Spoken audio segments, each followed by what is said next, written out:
This is your macroeconomic video on the money multiplier. Just like we talked about the tax and spending multiplier when in relation to fiscal policy, the banking system can also multiply our money.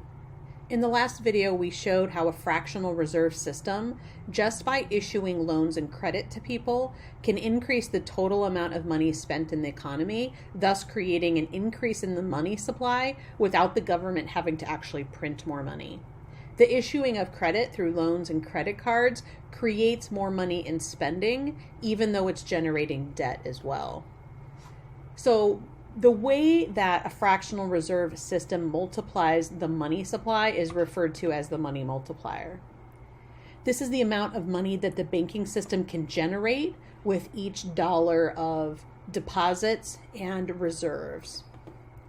So the money multiplier equals 1 over the required reserve in a decimal. So in our example, we had been using a 10% reserve requirement, which makes our R 0.1. 1 divided by 0.1 gives you a multiplier of 10. That's why our $100 deposit turned into a maximum money supply of $1,000. But remember, that example that we did was a perfect situation in which everybody redeposited the money in a competitor bank and the banks themselves kept no excess reserves on top of the required reserves.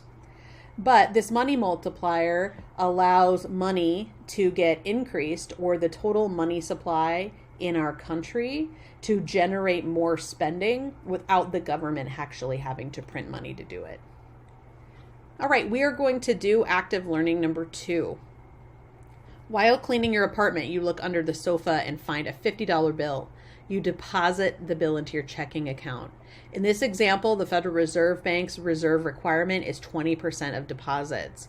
So you have to answer A and B. I do want to have you show the math that you're doing and then explain your answers.